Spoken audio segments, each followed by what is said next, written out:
नमस्कार सर, मेरा नाम राजू है। आज मैं इस वीडियो में बताऊंगा कि रिच पर्सन जो है लगभग 1% रिच पर्सन वो अपने पैसे को कैसे इन्वेस्ट करते हैं और अपने टाइम को कैसे इन्वेस्ट करते हैं, कैसे वो 1% व्यक्ति फास्टेस्ट रिच पर्सन अपने देश का, अपने समाज का, सोसाइटी का वो रिच पर्सन बन पाता है। अगर भारत का बात करें तो लगभग 10% व्यक्ति ऐसे हैं जिनके पास संपत्ति 1 करोड़ रुपया से ज़्यादा है। 100 करोड़ के जनसंख्या में 10% मतलब 10 करोड़ ही ऐसे व्यक्ति हैं जिनके पास 1 करोड़ से ज़्यादा के एसेट है। तो इस 10 करोड़ व्यक्ति के बारे में जानेंगे कि कैसे वो फास्टेस्ट अमीर बन पाए अपने सिटी के, अपने गांव के। बाकी जो 90% लोग हैं वो उससे नीचे हैं। कितना नीचे हैं तो गरीबी का कोई सीमा होता नहीं है, अमीरी का सीमा तो होता है, पर कितना कोई गरीब हो सकता है इसका कोई सीमा मुझे तो नहीं पता है। आपको पता हो तो ज़रूर बताएं। तो पहला जो रीजन होता है समाज में, जैसे ही बच्चे का जन्म होता है, पढ़ना निकलना शुरू करते हैं, तो ज़्यादातर हम लोगों में से सुनने को मिला है पेरेंट्स से, समाज से, ज़्यादा उड़ो नहीं, ये सब जो चीज़ है ना अमीरों को चोचले हैं, इसमें नहीं पढ़ना है। तो उस पेरेंट्स से थोड़ा सा पूछना है कि वो जो आज अमीर है दिख रहा है, जिनके बारे में कहते हैं कि अमीरों के चोचले हैं, तो वो व्यक्ति भी कभी ना कभी गरीब रहे होंगे। आज वो अचानक से अमीर दिख रहे हैं तो ऐसा नहीं कि वो आज अमीर हैं, पहले कभी गरीब ही रहे होंगे। बात करूं, मैं अपनी बात करूं तो मुझे कभी फील नहीं होता है कि मैं अमीर हूं, कभी फील नहीं होता है। लोग फील करा देते हैं। कैसे फील कराते हैं? कमेंट में लिखते हैं, अरे इनके पास बाप दादे का संपत्ति होगा, वही इन्वेस्ट कर दिया, ऐसे थोड़ी होता है, इतना पोर्टफोलियो बन जाता है। तब फील होता है अच्छा हमारे बाप दादे अमीर थे और वो पैसा हमने इन्वेस्ट किया, तब फील होता है कि अच्छा हम अमीर हैं। या फिर मेरे बच्चे का फ़ोटो देख के व्हाट्सएप यूनिवर्सिटी में देख करके कह देते हैं कोई स्टेटस चेक करके कि भाई ये तो अमीर के औलाद हैं और इस तरह का आईफोन ये सब चला रहे हैं, तब फील होता है कि अच्छा हम अमीर हैं। नहीं तो कभी फील ही नहीं होता है, क्योंकि जिस गरीबी से उठ के यहाँ तक आए ना, तो कभी आज भी फील नहीं होता कि हम अमीर हैं, बिल्कुल फील नहीं होता है। तो लोग कभी कभी फील करा देते हैं। अब जो गरीब है और अमीर है, तो ये जानना है कि अमीर करता क्या है। मैं जब बचपन से ही था तो मैं ये कभी सोचता ही नहीं था अमीर कौन गरीब और, कभी फील ही नहीं हुआ। सच में मुझे कभी फील नहीं हुआ कि मैं अमीर नहीं बनूंगा या मैं बहुत ज़्यादा गरीब हूँ, ये सब फील नहीं आया। जिनको ये फील आ जाएगा ना, चारों तरफ से हवा उनका भर जाएगा कि हम गरीब हैं, गरीब ही रहेंगे, तो ये फील नहीं करना है कि हम गरीब हैं। तो मैं क्या करता था, अमीरों का जो चोचलाबाजी होता था ना, जो बोलते थे अमीरों का चोचलाबाजी है, उस चोचलाबाजी में जाके घुस जाता था और देखता था वो अमीर करते क्या है, कैसा कपड़ा पहनता है, कैसा खाना खाते हैं, क्या क्या करते हैं। तो धीरे धीरे इनके साथ अमीरों से दोस्ती करता था। दोस्त जो हमारे अमीर ही थे, हम गरीब थे, बाकी हमारे सारे दोस्त, पढ़ने में मैं थोड़ा सा अच्छा था तो बाकी सब लोग भी हमको मदद करते थे। तो इनके साथ घुस के रहता था, अमीरों के कपड़े पहन लेता, दोस्त का कोई कपड़ा है अच्छा लगता था उनसे मांग के पहन लेता था और फील करता था कि अमीर जैसा।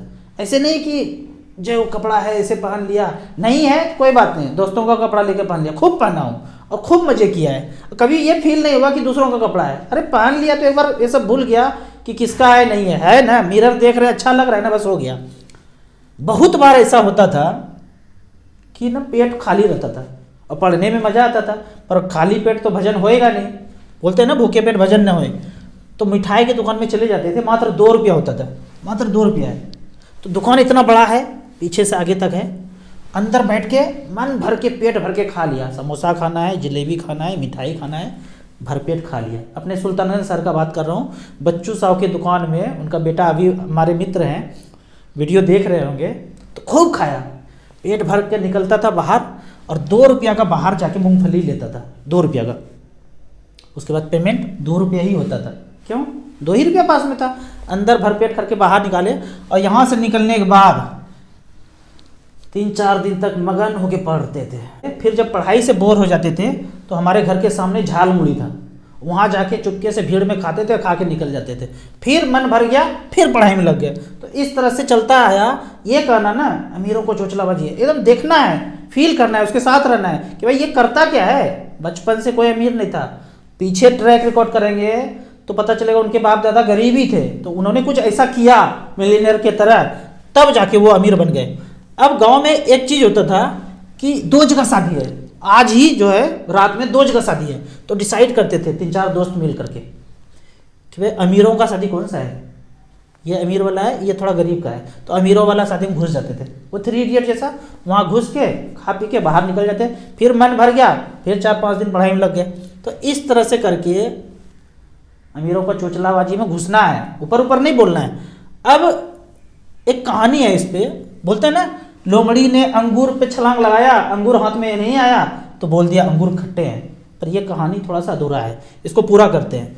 जब ये छलांग लगा के गए और हाथ में अंगूर नहीं आया तो फिर से वापस आए, प्रैक्टिस किया, हार्ड वर्क किया, मेहनत किया। उसके बाद फिर से 3-4 महीना के बाद छलांग लगाया और हाथ में गुच्छा आ गया।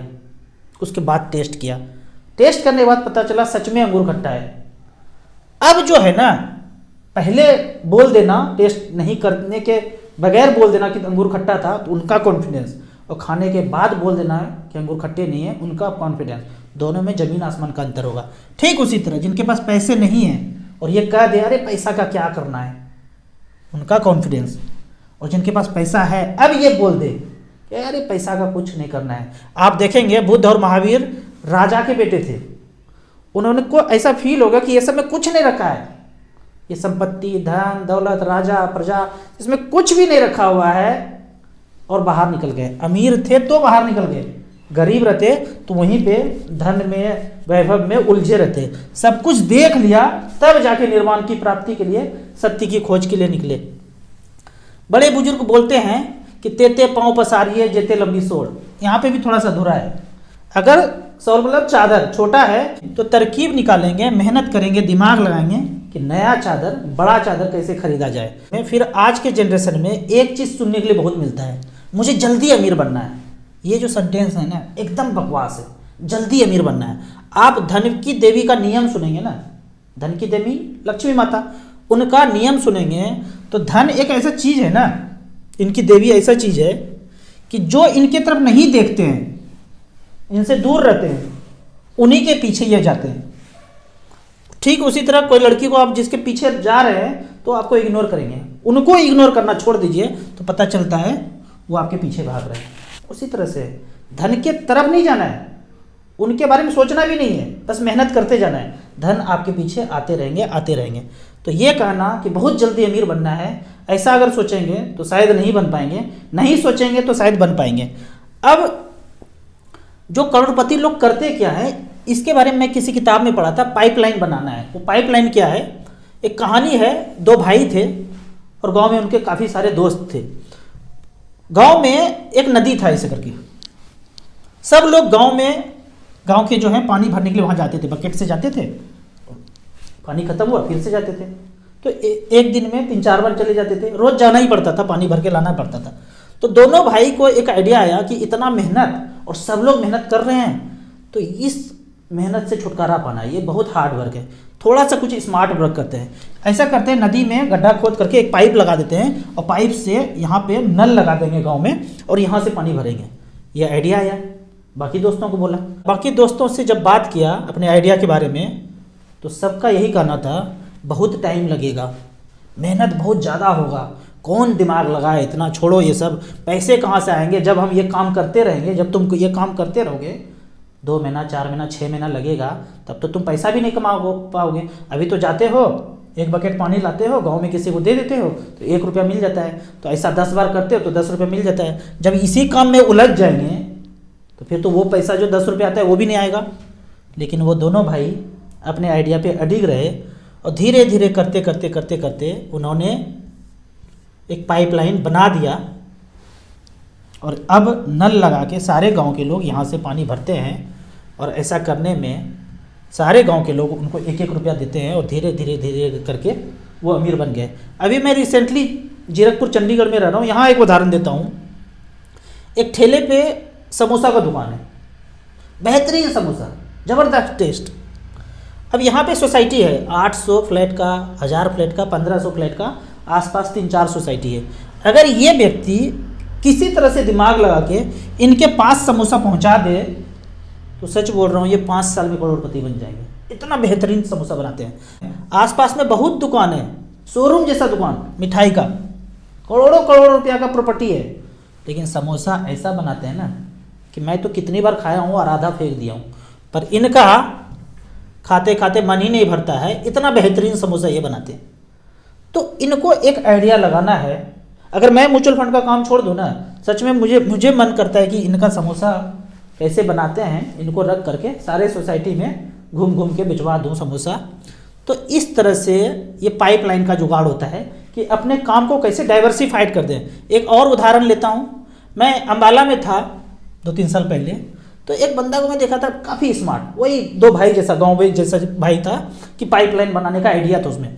एक नारियल का दुकान था उनके पास, 50-60 रुपये में नारियल बिकता है, काट काट के छिल छिल के देते थे, 2 बंदा रखते थे। एक जगह कॉर्नर पे जब सक्सेस हुआ, दूसरा कॉर्नर पे दूसरा कोकोनट वाटर, 1 साल के अंदर मैं देखा उसका 15 जगह दुकान हो गया। एक ही काम में आइडिया है, उन्हीं के बारे में सब कुछ जानते हैं, सारा दाव पेच, 15 जगह दुकान खोल दिया। इस व्यक्ति को 10 साल में करोड़पति बनने से कोई नहीं रोक सकता है। अब बात करते हैं समाज में दिवालिया कौन होता है। बहुत करोड़पति थे, करोड़पति बन के वहाँ पे टिक जाना ये भी बहुत बड़ा बात है।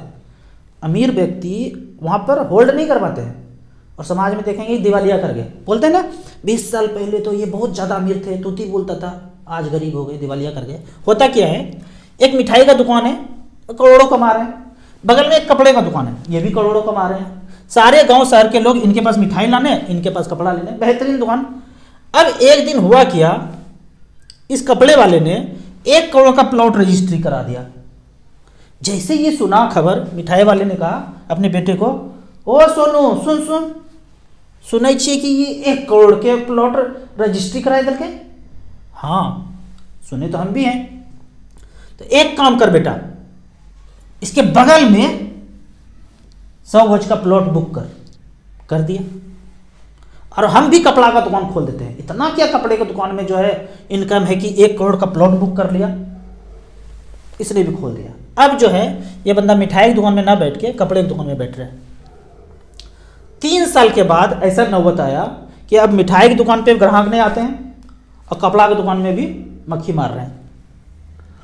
चांदी किनका हो गया, लेबर का। मिठाई की दुकान में जितना लेबर था ना वो सब अमीर बन गया। बोलते हैं ना कहावत है, जाएगा 100 का रहेगा महाजन का, मालिक है ही नहीं, धड़ल्ले से सब अमीर बन गया। वो दिवालिया और ये भी दिवालिया। अब इनके जिंदगी में टर्निंग पॉइंट शुरू हुआ, वो शुगर और बीपी का मेडिसिन शुरू हुआ, और रात में सोने के पहले भी नींद नहीं आता है तो वो भी मेडिसिन एक शुरू हुआ। तो इस तरह से करके वो दिवालिया हो गए। करना क्या चाहिए था, पाइपलाइन वाला वो कहानी, 2 दोस्त वाला, 2 भाई वाला याद रखना था। एक मिठाई का दुकान सक्सेसफुल, कॉर्नर पे एक और मिठाई का दुकान, ये भी सक्सेसफुल। दूसरे शहर से लोग इनके पास आ रहे हैं मिठाई खरीदने के लिए, तो एक मिठाई का दुकान और, चौथे मिठाई का दुकान और। यही करना चाहिए था, कभी दिवालिया नहीं करते, क्योंकि इनके बिजनेस में इनके दाव पेच के बारे में सब कुछ जानते हैं। तो एक आदमी को जो जिस चीज़ में पारंगत हासिल है वही करना है, दूसरा काम देखा देखी नहीं करना है। देखा देखी करेंगे तो दिवालिया होंगे ही होंगे। अब जब अमीर बनने का दौड़ शुरू होगा, धीरे धीरे आप अमीर बनते चले जाएंगे। आपने कुछ ऐसा पाइपलाइन बना दिया तो आपके मित्र, सगे संबंधी सब दूर होते रहेंगे, धीरे धीरे दूर हो जाएंगे। क्यों? क्योंकि आपके सोच, आपके आइडिया से उनका मेल नहीं खाता है। 3 इडियट का एक गोल्डन सेंटेंस याद रखना है, हम तो हमेशा याद रखते हैं कि दोस्त अगर फेल हो जाए तो दुख होता है, पर दोस्त यदि टॉप कर जाए तो और ज़्यादा दुख होता है। इसको बोलते हैं केकड़ा प्रवृत्ति। 2 केकड़ा को एक बर्तन में रख दीजिए, एक केकड़ा भागने का कोशिश करेगा बर्तन से छलांग लगा के, तो दूसरा केकड़ा टांग पकड़ के रोक देंगे, अरे कहाँ, हम यहीं पे, तुम कहाँ। तो केकड़ा प्रवृत्ति है, एक दूसरे को आगे बढ़ने से रोकते हैं। अब पेरेंट्स को करना क्या चाहिए, आज के पेरेंट्स अगर हैं उनको करना क्या चाहिए, ये जो बोलते हैं ना नौकरी का तैयारी करना है, पढ़ना शुरू हुआ कि कौन सा नौकरी करना है, सब कुछ फोकस है पैसे पे कि पैसा कितना ज़्यादा कमा सकते हैं, वही नौकरी करना है। अब यहाँ पे देखिए 100 करोड़ का जनसंख्या है, हस्बैंड वाइफ 2 बच्चे, तो 25-25 करोड़ बच्चे हो गए मान लेते हैं।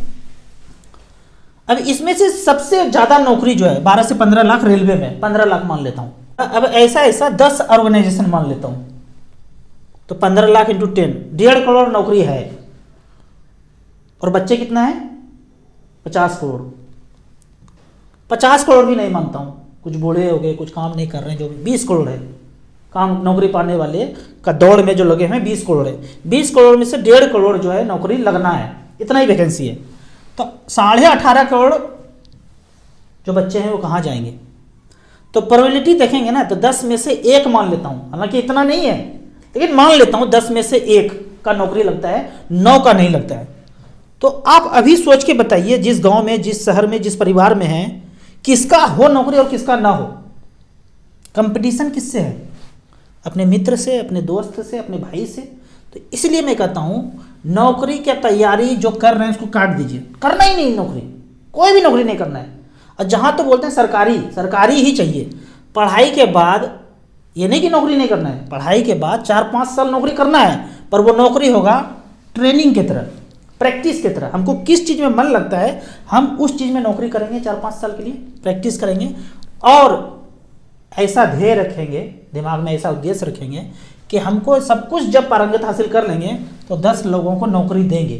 तो मैं पर्सनली अपना बात करूं तो मैंने दोनों बच्चों को कहा है कि कोई भी कंपटीशन का तैयारी नहीं करना है, कंपटीशन से मैं आउट रखा हूं, लेकिन मैं 4 से 5 साल उनका जो पैशन होगा वहाँ पे नौकरी करने के लिए भेजूंगा, ट्रेनिंग करने के लिए, कि भाई ट्रेनिंग कर लो, उसके बाद अपना काम करना, जहाँ मन लगता है वहाँ काम करना है।